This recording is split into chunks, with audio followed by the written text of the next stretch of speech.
નમસ્કાર સૌ પરિવારજનોને હોળી ધૂળેટીની ખૂબ ખૂબ શુભકામનાઓ।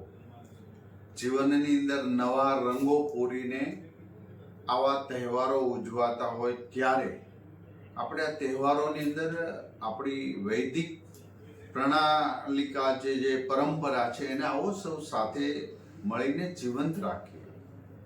આ હોળી દહન ગૌશાળા દ્વારા ગોબરની સ્ટીક બનાવવામાં આવે છે, જે વૈદિક રીતે યજ્ઞમાં પણ ગાયના ગોબરનું છાણા જે ખૂબ પવિત્ર મનાય છે।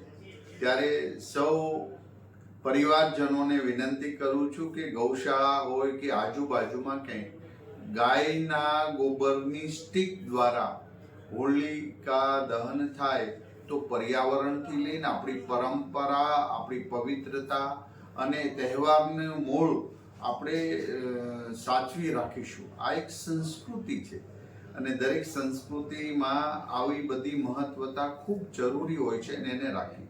બીજી વાત એ કરવા માંગુ છું કે કેમિકલ યુક્ત કલરો કોઈ પણ વાપરે નહીં, માત્ર સ્વચ્છ પાણી અથવા તો સાદા કલરો અથવા તો નેચરલ કલરોનો ઉપયોગ થાય, જેથી કરીને દર વર્ષે અનેક એવા કેસો આવે છે જે આંખમાં કેમિકલ પડે, સ્કિન પર કેમિકલની અસર થતી હોય છે।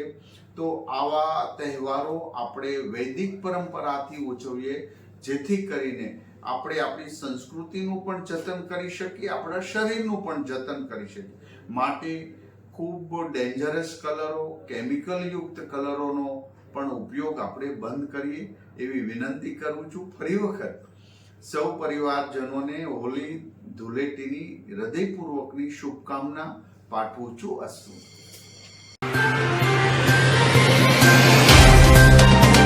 तो व्हाट्सएप, ट्विटर, फेसबुक, इंस्टा जहाँ भी आपका अकाउंट है, इसे शेयर बटन के द्वारा वहाँ पर शेयर करें।